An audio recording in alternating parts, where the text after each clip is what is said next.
शंभू जी मेरे यहाँ खड़े हैं, मैं उनकी बात से एक बात से बिल्कुल सहमत नहीं हो सकता, मरते दम तक सहमत नहीं हो सकता। ठीक है, विदेश में हमारे बहुत सारे लोग हैं, आज उनके पास पैसा है, धन है, संपत्ति है, लेकिन यहाँ आते हैं तो वहाँ चूड़े चमारी है। हमारी मौलिक जिम्मेदारी हमारी अपने साथ हो रहे अन्याय के खिलाफ लड़ाई। तो ऐसे में आप कैसे कहेंगे कि दलित समान हो गए?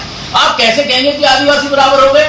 आप इस देश में पूरा जो आर्थिक कारोबार है, आर्थिक कारोबार का 90% हिस्सा 2 जाति 3 जातियों के हाथ, लेकिन जो आदमी उस दौड़ में थोड़ा आगे है और जो अंतिम आदमी को हाथ पकड़ के आगे ला सकता है, उसको पीछे छोड़ने की प्रवृत्तियां समाज, राजनीति, प्रशासन सब जगह पे चल रही है। और जब आप किसी चीज को राजनीति केंद्रित नजरिए से देखेंगे तो श्याम रजक तो आरजेडी में रहेंगे, संजय पासवान बीजेपी में रहेंगे, तो उनकी बीजेपी की दृष्टि रहेगी, उनकी आरजेडी की दृष्टि रहेगी, सुरेश पासवान जी की अलग दृष्टि रहेगी, कोई अगर दूसरी पार्टी जेडीयू पे रहेंगे तो जेडीयू की दृष्टि है। अगर ये चारों लोग समाज केंद्रित नजरिए से चीजें की देखेंगे तो संजय पासवान बीजेपी में मजबूत होंगे, श्याम रजक आरजेडी में मजबूत होंगे, सुरेश पासवान आरजेडी में मजबूत होंगे। ये हमें समझना है कि ये चीजें मजबूती वहां होंगी, क्योंकि हमारे नेताओं को जहां भी हैं, चाहे वो भाजपा में है, चाहे वो कांग्रेस में है, चाहे वो आरजेडी में है, उनको वहीं पर अगर वो मजबूत रहेंगे तभी हमारी आवाज मजबूती के साथ।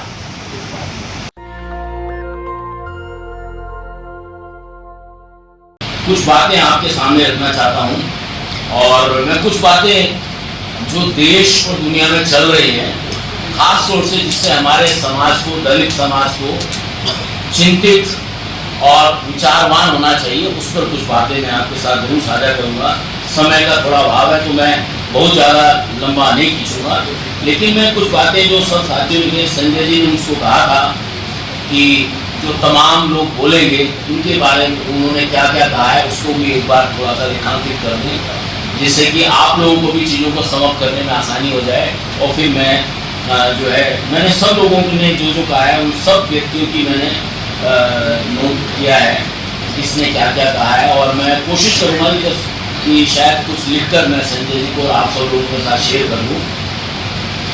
मैं शुरुआत करना चाहता हूँ यहाँ के जो सबसे वरिष्ठ साथी हैं, श्याम रजक सबसे अनुभवी आदमी है और राजनीति में उनका लंबा हो रहा है, और मैं नाइटोर के काम से अक्सर उनके यहाँ जाया भी करता था। तो उन्होंने कहा कि हमें कुंठा से उभरना चाहिए। मुझे लगता है कि एक बहुत बड़ी बात उन्होंने कही है जो हमारे समाज को इस बात पे केंद्रित करना चाहिए। कैसे हमारा समाज, जैसे जैसे हमारे समाज में पढ़े लिखे लोगों की, सक्रिय लोगों की, सामाजिक राजनीतिक तौर पर आगे बढ़ने वाले लोगों की संख्या बढ़ रही है, वैसे ही वैसे हमारे समाज में कुंठित लोगों की संख्या भी बढ़ रही है। और कुंठित लोग जो है वो किसी भी समाज को आगे ले जाने में बहुत ज़्यादा सहयोगी नहीं होते। तो बहुत बड़ी बात उन्होंने कही और मैं उन्होंने उसके अलावा कहा कि आज हमारे सामने इज्जत का सवाल है, निश्चित तौर पर इज्जत का सवाल है। और ख़ास तौर से अगर हम देखें कि देश में जो पहले आज़ादी के समय में हमारे प्रति लोगों की बहुत दया थी, करुणा थी, प्रेम था, मोहब्बत था, हर व्यक्ति हमको बढ़ाना चाहता था। स्कूल के मास्टर साहब से लेके राजनीति में हमारे देश के प्रधानमंत्री तक दलितों को आगे बढ़ाना चाहता, वो भावना आज भी है। लेकिन इस बढ़ाने की दौर में जो हमारे कुछ लोग थोड़ा सा आगे बढ़ गए, तो जो आगे बढ़े हुए लोग थे उनसे कुछ लोगों को थोड़ी परेशानी, ये भी हमें चिंतित है। और सबसे अंतिम आदमी को आगे बढ़ाने की दौड़ में अब वो अंतिम आदमी किस दौड़ में शामिल होगा उसके बारे में बात नहीं होगी, लेकिन जो आदमी उस दौड़ में थोड़ा आगे है और जो अंतिम आदमी को हाथ पकड़ के आगे ला सकता है, उसको पीछे छोड़ने की प्रवृत्तियां समाज, राजनीति, प्रशासन सब जगह पे चल रही है। तो हमें ये समझना है कि कैसे एक सामान्य कार्यकर्ता के नाम पर जो मंझे हुए नेता हैं, हमारे समाज के मंझे हुए नेताओं को दरकिनार करने की प्रक्रिया भी चल रही है। हमें उसे सावधान, ये हमें समझ, ये केवल किसी एक सामाजिक संगठन की बात या किसी एक राजनीतिक संगठन की बात या किसी बौद्धिकों के वर्ग की बात एक ही नहीं है, ये सब जगह पर है। हमारे यहाँ भी बहुत सारे लोग ऐसे बैठे हैं जो इस चीज के, मैं सरकारी नौकरी में था।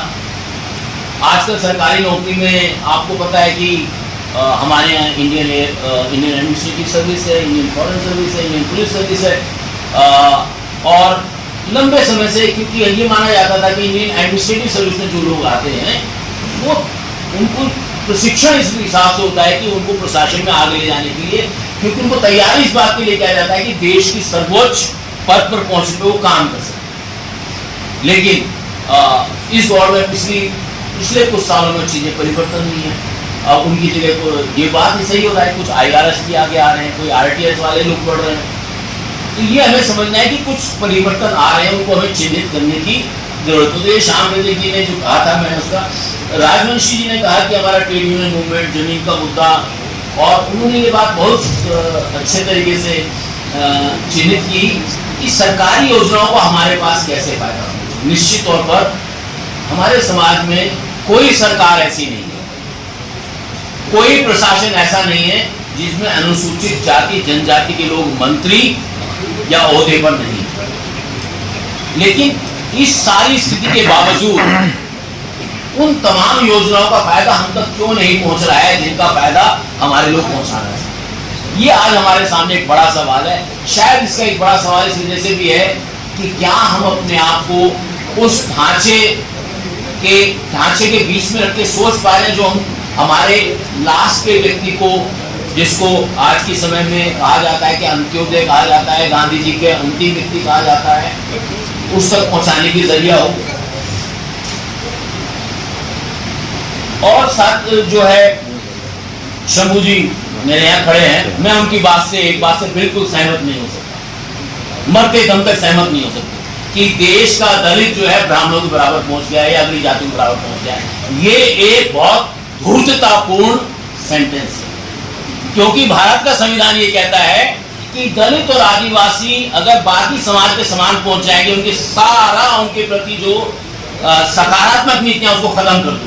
ये बयान आपका उस नीति को ध्वस्त करने वाला है। मैं इस बात से कभी सहमत, एक सामाजिक दलित व्यक्ति को नहीं आता, मैं इस बात से सहमत नहीं हो सकता कि क्योंकि एक गरीब ब्राह्मण और दलित ब्राह्मण, एक गरीब भूमिहार और दलित भूमिहार एक नहीं हो सकते, एक नहीं माने जाते, हमें समझना। और ठीक है, विदेश में हमारे बहुत सारे लोग हैं, आज उनके पास पैसा है, धन है, संपत्ति है, लेकिन यहाँ आते हैं तो वहाँ चूड़े चमारी है, हमें समझना। तो सवाल केवल धन संपत्ति विद्वता का नहीं है। अगर आज हम दलित बराबर हो जाते थे तो बताइए, इस देश में 300 से ज्यादा यूनिवर्सिटीज है, कितनी यूनिवर्सिटी में वाइस चांसलर हैं? अभी एक सवाल किसने उठाया? प्रोफेसर साहब मुकेश ने उठाया। तो हमें समझना, तो हम बराबर नहीं है। और इस गलतफहमी में रहना कि हमारे बहुत सारे लोग PhD हो गए, हमारे बहुत सारे लोग PhD हो गए और हम उनके बराबर नहीं। हमें ये देखना है कि सत्ता का चरित्र क्या है। सत्ता का चरित्र अभी भी दलित पक्षीय नहीं। और मैं जब सत्ता की बात कर रहा हूं, मैं किसी पॉलिटिकल पार्टी की बात नहीं कर रहा हूं, मैं सत्ता जो लोग चलाते हैं। मैं आपको बताना चाहूं, हरिकेशवर राम भी जानते होंगे, भारत की सेंट्रल गवर्नमेंट, यूनियन गवर्नमेंट है, यूनियन गवर्नमेंट में अभी भी 68% जो क्लास 1, क्लास 2, क्लास 3, जिनको आप क्लास 4 भी, उसमें कर्मचारी 68% कर्मचारियों की संख्या non schedule caste, non schedule tribe, non OBC से आते हैं। कहां से आते हैं आप समझते हैं। तो ऐसे में आप कैसे कहेंगे कि दलित समान हो गए? आप कैसे कहेंगे कि आदिवासी बराबर हो गए? आप इस देश में पूरा जो आर्थिक कारोबार है, आर्थिक कारोबार का 90% हिस्सा 3 जातियों के हाथ में, कैसे हम बराबर हो गए इनके? तो ये मैं समझता हूं कि, और मैं समझता हूं उन्होंने भाववेश में कहा होगा, उनकी भावना अलग रही होगी, मैं उसका सम्मान करता हूं। नहीं, ग्लोबल यूनिटी मैंने कहा, ग्लोबल भी मैं बताता हूं, ग्लोबल भी आप नहीं, यूनिटी की बात करो, शेड्यूल कास्ट यूनिटी। लेकिन ये बात सच है कि जब अनुसूचित जाति जनजाति एक्ट पर जब सर्वोच्च न्यायालय का फैसला हुआ, तो ये बात तय है, 2 बार दलित समुदाय की एकता ने सर्वोच्च न्यायालय को झुकाया। SC/ST एक्ट के मामले पर झुकाया और यहां तक झुकाया कि सर्वोच्च न्यायालय को अपना फैसला बदलना पड़ा। ये हम सबकी और पूरे ग्लोबल दलित यूनिटी की जीत थी, आदिवासी की जीत थी, अगर समझ जाएगा। ये केवल दूसरी बार जब संत रविदास तुगलकाबाद वाला मसला हुआ, सर्वोच्च न्यायालय ने तोड़ने का आदेश दिया, कहा हम इस मामले में कुछ नहीं सुनेंगे। 10, 5, 4, 6 दिन बाद ही उनको केस को वापस बुलाना पड़ा और कहना पड़ा नहीं, ये जमीन हम आपको देने वाले। तो ये जो सामाजिक दबाव है, ये सामाजिक दबाव हम सबकी संचित पूंजी है। सवाल ये है कि जो इतनी बड़ी संचित पूंजी है, इसको लेके कैसे जाएं, कहाँ जाएंगे? और इसी के साथ में है ना, बाकी साथियों की बातों को छोड़ते हुए संजय जी मुझे माफ करेंगे, मैं अब अपनी बात पर आना चाहता हूँ। और मैं इसलिए आना चाहता हूँ क्योंकि मुझे लगता है कि वही कुछ बातें हैं जिनसे मैं चिन्हित करना चाहता हूँ। एक बात तो मैं चिन्हित करना चाहता हूँ, मैं नैकडोर के काम के तहत पूरा देश घूमता हूँ और देश में मैं गांव देहात में ज़्यादा घूमता हूँ और जहाँ भी जाता हूँ, शहर में भी जाता हूँ, तो लोगों से गांव देहात के लोगों के बारे में ज़्यादा बात करता हूँ। एक बात जो हमें चिन्हित करने की जरूरत है, हमारे समाज में जो दलित जातियाँ हैं, इतनी सारी जातियां, कुछ जातियां तो ऐसी है जिनको उंगलियों पे गिना जा सकता है। उत्तर प्रदेश में फॉर एग्जाम्पल बताऊं, 66-65 जातियां शेड्यूल कास्ट की। कुछ जातियां तो ऐसे हैं जिनकी आबादी 1000 से कम है। ये हमें समझना।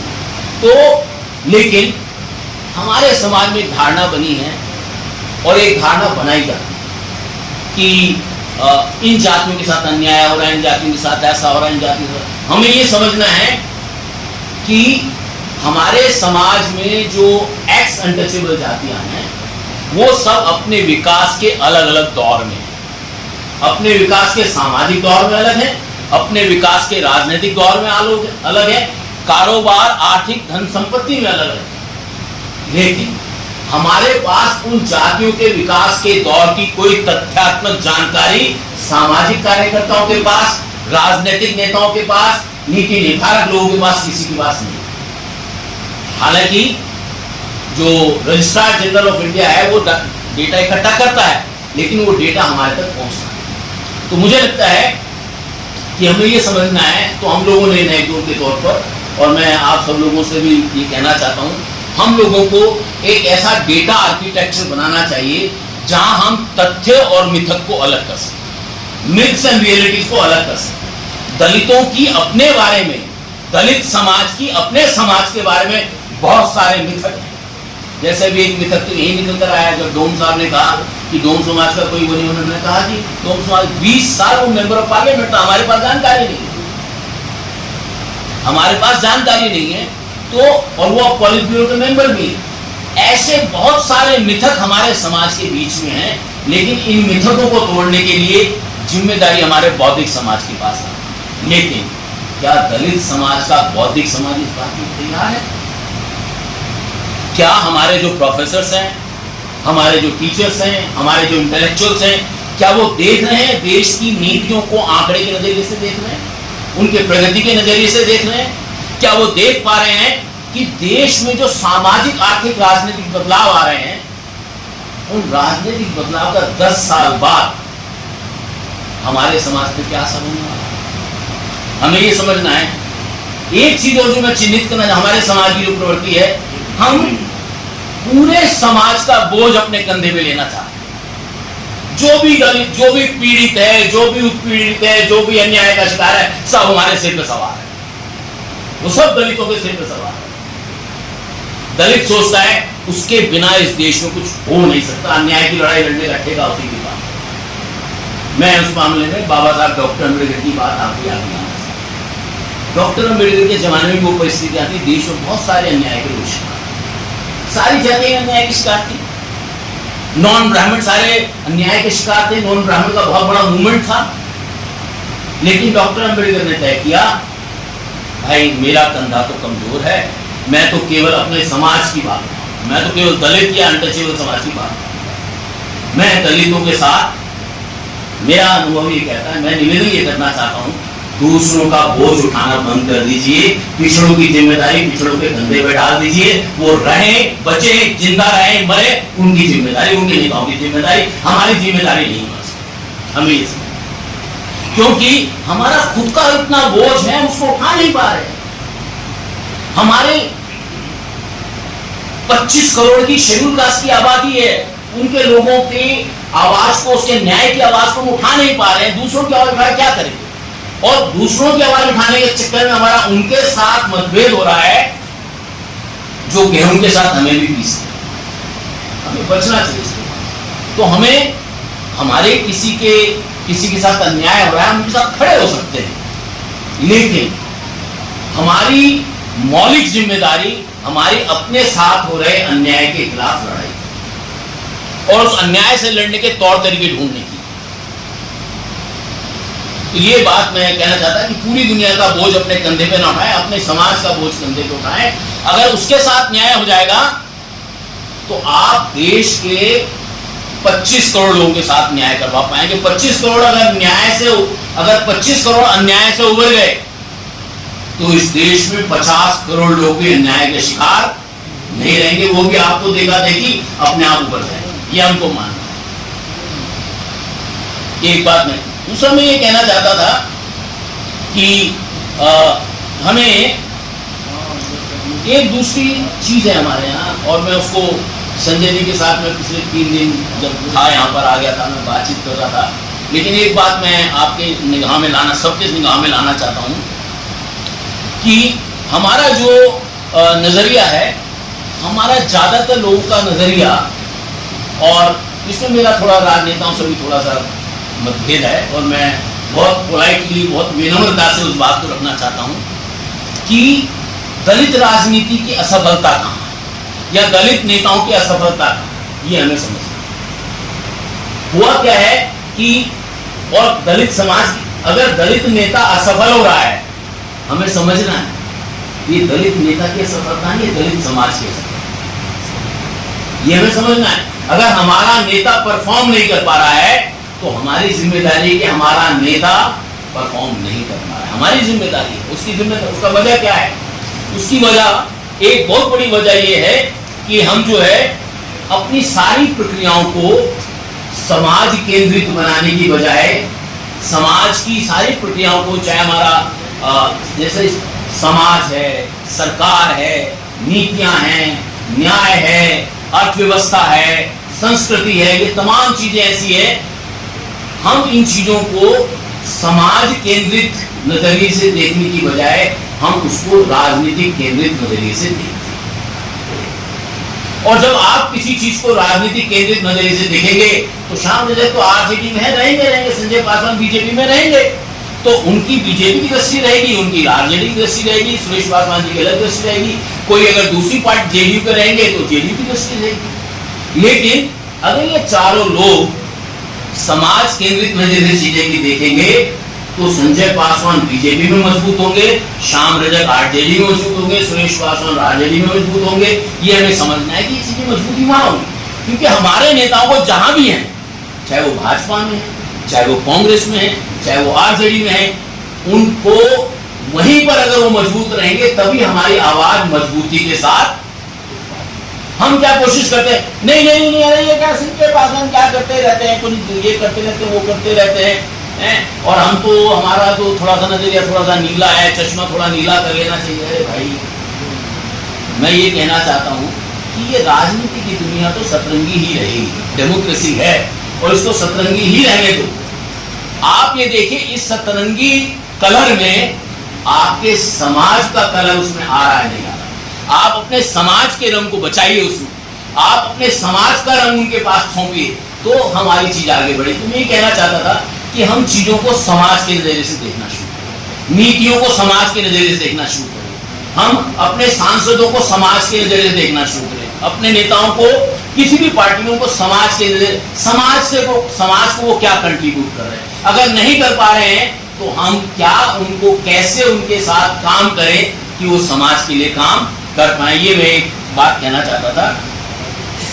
और मैं एक चीज और भी कहना चाहता था कि हमारे यहाँ जो है एक बड़ा मुद्दा जो मैं लाता, हमारे देश में पिछले 75 साल में, देखिए आजादी का अमृत काल है, श्याम रजक जी ने कहा आजादी का अमृत काल है, थोड़ा सा अमृत हमारे से भी आना चाहिए। लेकिन मैं ये कह रहा हूं कि इस अमृत काल में हमने हजारों लाखों सामाजिक कार्यकर्ता, बौद्धिक और नेता पैदा किए, इस समाज में पैदा किए, और वो इस व्यवस्था में पैदा किए। हमको ये भी समझना है, ऊपर से नहीं टपके वो लोग, सबको इस व्यवस्था नहीं पैदा किया। हरिकेश्वर राम जी चीफ इंजीनियर हैं तो वो इस व्यवस्था से पैदा हुए। अगर अशोक भारती पहले कहीं वो चीफ इंजीनियर थे तो वो इस व्यवस्था से ही पैदा हुए, वो अपने आप नहीं पैदा हुए, आरक्षण की व्यवस्था से पैदा हुए।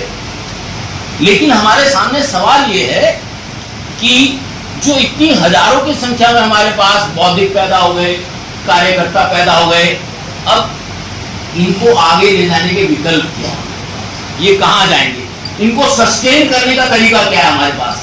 क्या कोई पॉलिटिकल पार्टी हमको सस्टेन कर पाएगी? क्या कोई सामाजिक संगठन हमको सस्टेन कर पाएगा? क्या कोई आंदोलन हमको सस्टेन कर पाएगा? ये सवाल हमारे समाज के सोशल डायलॉग में नहीं है, सोशल कंसल्टेशन में ये हमारा मुद्दा नहीं। और मुझे लगता है इसलिए मैं अपनी बातें तो बहुत हैं, लेकिन मैं अंतिम बात पर आना चाहता हूँ। और ये जो इतना बड़ा बौद्धिक, जैसे हमारे यहाँ क्या है कि बहुत सारे बौद्धिक बुद्धिजीवी हैं, कुछ लोग सिविल सर्विस की तैयारी में अपनी उम्र निकाल देते हैं, ठीक है, और जब सिविल सर्विस सिलेक्शन नहीं होता तो फिर बेचारे फ्रस्ट्रेट हो जाते हैं। तो ऐसे ही हमारे बहुत सारे कार्यकर्ता हैं, वो राजनीति में प्यादे के तौर पे भर्ती होते हैं और विधायक और एमपी नहीं बन पाते तो वो भी फ्रस्ट्रेट हो जाते हैं, क्योंकि हमारे पास हमने ढांचा बना रखा है, हम इसी ढांचे में जिएंगे और ये ढांचा हमको बताया गया है कि इस ढांचे में आपको जीना है, हमें इस ढांचे को तोड़कर आगे बढ़ना पड़ेगा। क्यों नहीं, हमारे समाज के बुद्धिजीवी, अगर आपको प्रोफेसर बनने का मौका नहीं मिला, आपको सिविल सर्विस में जाने का मौका नहीं मिला, अरे आप समाज के बीच में रह के समाज के सामाजिक आर्थिक अधिकारों की सरकारी कार्यक्रमों को लागू करवाने की पैरवी क्यों नहीं कर सकते? मैं आपको एक छोटा सा उदाहरण देना चाहता हूं कि 2014 में तब मोदी जी की सरकार नहीं है, ये भी बताना। हम लोगों ने फरवरी 2014 में बुंदेलखंड के चिरगांव ब्लॉक में 5 बच्चों को आइडेंटिफाई किया, ये 12वीं पास नए गुण आइडेंटिफाई किए। इन 5 बच्चों को हमने 2-2 लैपटॉप दिए, किसी से हमने दान मांगा, झोली फैलाई और हमने झोली फैला के उनसे कहा कि आप हमें लैपटॉप, हमने उनसे पुराने कंप्यूटर मांगे थे, कह रहे क्या करेंगे? मैंने कहा नहीं, आप कंप्यूटर दे दीजिए, हम अपने बच्चों को गांव देहात में कंप्यूटर सिखा देंगे। उन्होंने कहा नहीं, वो बेचारे थोड़े दयालु थे, उन्होंने कहा नहीं यार, पुराने कंप्यूटर के देना, आप नए लैपटॉप दे दीजिए। हमने उन्हें लैपटॉप दे दिए। आपको यकीन नहीं होगा उन 2 लैपटॉप से क्या बड़ा सामाजिक परिवर्तन हुआ कि बुंदेलखंड में छुआछूत हो अभी भी खत्म नहीं, बराबरी नहीं आई है, अभी भी गैर बराबरी है, बाकायदा बराबर है। बुंदेला साहब जो है, बुंदेला साहब, तो क्या हुआ कि ये हमारे जो दलित लड़की थी जो पढ़ाती थी बच्चों को कंप्यूटर से, तो वो अपने समाज के बच्चों को भेज के पढ़ाती थी। तो अब गांव के थोड़े से मुहाने पर कुछ बड़ी जातियों के लोग रहते थे, उनके बच्चे भी पढ़ना चाहते थे, लेकिन जाति की दीवारें कैसे आएंगे?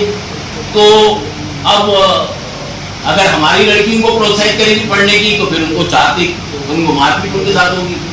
तो अल्टीमेटली उन बच्चों ने, अपर कास्ट के बच्चों ने अपने माँ बाप को फोर्स किया, नियम दीदी के जाके कंप्यूटर पढ़ेंगे ही तो दीवार, तो प्रक्रियाएं बनेंगी तो दीवारें टूटेंगी, बातों से दीवारें। तो एक बात तो मैं कह रहा हूं कि ऐसे बहुत सारी समझ, तो डिजिटल, उसको हमने कहा कि वो डिजिटल डिवाइड जो है, मैं यहाँ डिजिटल डिवाइड क्या है कि अब सरकार ने 2014 के बाद 2015 में डिजिटल इंडिया डिक्लेयर कर दिया। पूरा देश शंभू जी के चैनल को दिख रहा है, ये सब डिजिटल इंडिया का कमाल है, या आपका मेरा कमाल नहीं, सब डिजिटल इंडिया का कमाल है नहीं शंभू जी? डिजिटल इंडिया का कमाल है क्योंकि हर आदमी में स्मार्टफोन चला गया, हर आदमी के पास खबरें जाने का वो हो गया। लेकिन सरकार ने तो डिजिटल इंडिया कर दिया, लेकिन गांव में जो दलित है, गांव में जो आदिवासी है, गांव में जो कमजोर आदमी है, वो यहाँ अशोक जी बैठे थे, हमारे मित्र जिन्होंने मेरे लिए कमरा बुक करा है, उनके पास अभी भी जो मोबाइल है वो 2G वाला है। तो गांव देहात में तो बहुत सारे लोग ऐसे उनके पास 2G वाला मोबाइल भी नहीं होगा। तो सरकार की जो योजनाएं हैं जो आज बाकायदा केवल ऑनलाइन जरिए से प्राप्त होती हैं, अब गांव में लैपटॉप कंप्यूटर है ही नहीं तो वो कैसे एक्सेस करेगा? उसको तो ब्लॉक में जाना पड़ेगा या जहां कंप्यूटर वाला हो वहां जाना पड़ेगा। ये अपॉर्चुनिटी, जो नई अपॉर्चुनिटी क्रिएट हो रही है, हमारे समाज के लोग इसको देखते हैं, देख नहीं पाते। तो भविष्य में अगर हमारी निगाह नहीं रहेगी, अभी जैसे निजी क्षेत्र की अभी बात, कोई साथी बात कर रहे थे, निजी क्षेत्र में बात कर रहे थे, आप भी बात कर रहे थे, प्रोफेसर साहब मुकेश जी बात कर रहे थे, निजीकरण आरक्षण खा रहा है। मैं ये कह रहा हूं कि हम आरक्षण के दायरे से बाहर जाके क्यों नहीं सोच रहे हैं? हम क्यों? क्योंकि वो हमारे लिए इजी गेम की, मतलब कहते हैं ना उसको, क्या कहते हैं उसको, इजी गेम बन गया, आसानी से प्राप्त करने वाला बन गया है। लेकिन हमें समझना है कि पूरी दुनिया में अब ब्यूरोक्रेसी, और ये मैं क्योंकि मैं ऑस्ट्रेलिया में 4 साल था, करीब 50-55 देश में रहा हूं, देखा हूं, घूमा हूं, फिरा हूं, सारी दुनिया में ब्यूरोक्रेसी केवल टॉप क्लास के जो लोग हैं वही ब्यूरोक्रेसी चलाते हैं। वहां कोई चपरासी नहीं मिलेगा, कोई क्लर्क नहीं मिलेगा, कोई सेकंड क्लास ऑफिसर नहीं मिलेगा। आप माने ना माने, केवल ऊपर के लोग रह जाएंगे। अच्छा, ऊपर के लोग रह जाएंगे तो कितने लोग हमारे जा पाएंगे? बाकी काम कौन करेगा? बाकी सारा का सारा काम आउटसोर्स हो जाएगा। मैंने बहुत सारे सफाई कर्मचारी, मेरे बहुत सारे दोस्त हैं, मेरी तो बहन वाल्मीकि सफाई कर्मचारी परिवार में ब्याही थी और उसकी वजह से हमने बहुत बायकॉट भी झेला। लेकिन वो हमारा माइंडसेट बना हुआ है कि हमें कॉर्पोरेशन की नौकरी चाहिए। हमारा माइंडसेट बना चपरासी की नौकरी मिल जाए, हमारा जो रविदास समाज का है, चपरासी की नौकरी मिल जाए, चाहे 5 लाख रुपए ले लो। अरे भाई, 5 लाख रुपए लगा के छोटा सा धंधा कर लो, मेहनत कर लो, तो नई नई बिजनेस की अपॉर्चुनिटी पैदा हो रही है। मैं कल ही बात कर रहा था किसी शायद, अभी क्या हो रहा है कि सरकार में ट्रांसपोर्ट पॉलिसी में बहुत परिवर्तन आ रहा है। सब जगह इलेक्ट्रिकल व्हीकल आ रहे हैं। अब जब इलेक्ट्रिकल व्हीकल आ जाएंगे, लोग इलेक्ट्रिकल व्हीकल चलाएंगे, इलेक्ट्रिकल व्हीकल के रिपेयर की दुकान खुल जाएंगी, उसके स्टोर खुल जाएंगे, तब दलितों को समझ में आएगा, अरे अरे ये जो पूरे इलेक्ट्रिक व्हीकल का पूरा धंधा हमारे हाथ से निकल गया। हमें समझना है, हमें अपनी फौरी परिस्थितियों को छोड़ के थोड़ा आगे भी देखने की आदत डालनी है। तो मैं जो अंत में कहना चाहता था, मैं ये कहना चाहता था, तो केवल आरक्षण विकल्प नहीं है। आरक्षण ने हमारी ऊर्जा को के सदुपयोग की सीमाओं को रोका हुआ है। हम उस आरक्षण के दायरे से बाहर ना निकल के बहुत सारी संभावनाएं जो पैदा हो रही है। फॉर एग्जाम्पल, एडवर्टाइजिंग इंडस्ट्री है। आपको पता है ना, इस देश में आजकल सरकार किसी की भी हो, नीतीश जी की, बाबू की हो, प्रधानमंत्री मोदी की हो, अरविंद केजरीवाल की हो, खट्टर जी की हो, किसी की भी सरकार हो, एडवर्टाइजमेंट का बूम है। आप बताइए, एडवर्टाइजमेंट में हमारे लोग क्यों नहीं जा रहे हैं? क्या हमारे बच्चों को लिखना पढ़ना नहीं आता है? मेरा बेटा है, उसने बीए जर्नलिज्म किया। मैं थोड़ा सा पर्सनल स्टोरी मैं बताना नहीं चाहता, लेकिन मैं सोचा कि ये थोड़ा शायद अच्छा। बीए मास कम्युनिकेशन जर्नलिज्म किया, तो हमने मालूम किया जब उसने बीए फर्स्ट ईयर कर लिया कि भाई अगर ये ग्रेजुएशन कर लेगा तो कहाँ जाएगा। तो पता लगा कि दैनिक जागरण, अमर उजाला जैसे लोग 15-15 हज़ार रुपए में जर्नलिस्ट को रिक्रूट करते हैं। ऐसे ही ना, अब बढ़ गई, अब स्थिति अच्छी हो गई, अब बढ़ गई, लेकिन 20 हो गई होगी, 25 हो गई होगी। तो ये मैंने पूछा था, तो IIMC के लोगों का पूछा था, उनके बारे में बताया कि 15-20 हज़ार पे रिक्रूट करते हैं। मैं आपको बता दूं, लेकिन वक्त के साथ उनकी चीजें बदलती हैं। लेकिन 15-20 हज़ार, मैंने कहा 15-20 हज़ार रुपए में अगर कोई व्यक्ति रिक्रूट होगा तो कैसे काम करेगा? मैंने अपने बेटे को कहा तो कैसे गुजारा करेगा? तो उसने कहा अच्छा ठीक है। तो उसने कहा कि मैं एडवर्टाइजिंग में चला गया। एडवर्टाइजिंग में गया, 1 साल में उसकी तनख्वाह जो है करीब 44,000। और ये इतना बड़ा बिजनेस है, मोदी जी को भी एडवर्टाइजिंग करने वाले लोग चाहिए, श्याम रजक जी को भी चाहिए, संजय, आप लोग करते नहीं, लेकिन श्याम रजक जी को भी चाहिए, संजय पासवान जी को भी चाहिए, हमारे सुरेश जी को भी चाहिए, सबको चाहिए एडवर्टाइजिंग, हरिकेश्वर राम जी को चाहिए। हम इतने सोशल मीडिया पे करते रहते हैं, हमें भी चाहिए। लेकिन हम इनको प्रोफेशनल नजरिए से नहीं देखते। तो हमें समझना है कि बहुत सारे नए काम धंधों की फैलाव हुई है, लेकिन पुराने काम धंधे जा भी रहे हैं। जैसे पुराने काम धंधे कैसे जा रहे हैं? हमारे लोग मनरेगा में काम करते थे, अब मनरेगा में कौन काम कर रहा है? तो अब तो मशीन ही काम कर रही है सबसे पहले। वो हमारे पुराने काम धंधे खत्म हो रहे हैं। तो हमें समझना है कि हमारे काम धंधे पुराने खत्म हो रहे, नए धंधे हम चुन नहीं पा रहे, नए धंधों में जा नहीं पा रहे। तो हम तो अपने लिए खुद ही एक कब्र खोदने का काम कर रहे हैं। तो हमें समझना है कि हमको ये करना है, और इसीलिए हम ये समझना है क्या हमारे पास हमने कोई एक ऐसा संस्थागत ढांचा तैयार किया है कि जो हमारे अधिकारों की पैरवी करे, हमारे अधिकारों को मजबूत करे, हमारे अधिकारों के संरक्षण का काम करे, और इन सब चीजों के लिए सरकार ने एक मशीनरी बनाई है, शेड्यूल कास्ट कमीशन बनाया है, लेकिन क्या हम शेड्यूल कास्ट कमीशन पर निर्भर रह सकते हैं? क्या हम शेड्यूल ट्राइब कमीशन पर निर्भर रह सकते हैं? क्या हम सफाई कर्मचारी आयोग पर निर्भर रह सकते हैं? इन तमाम चीजों के रहते भी तो सारी चीजें हो रही है ना। हमारे पास गैर सरकारी ढांचा क्या है सरकार के साथ। एक चीज और जो इससे जुड़ी हुई है वो ये है कि हम हमेशा एक विरोध के मोड में, जैसे हमको कोई मौका मिलता है विरोध करने का, तुरंत हम अपने जूते में कस के एकदम विरोध के मैदान में उतर पड़ता है, क्योंकि अन्याय के प्रति हमारा जो कमिटमेंट है वो सबसे ज्यादा है, इसलिए हम विरोध करते हैं। लेकिन हमें समझना है कि हमारे पास सरकारों के साथ संवाद करने की प्रक्रिया है।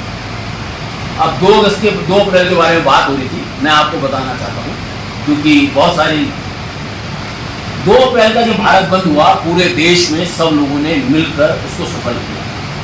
पर क्या आप जानते हैं कि 2 अप्रैल के भारत बंद के बाद भी SC/ST एक्ट में सरकार ने कोई परिवर्तन नहीं किया था? कोई परिवर्तन नहीं हुआ था।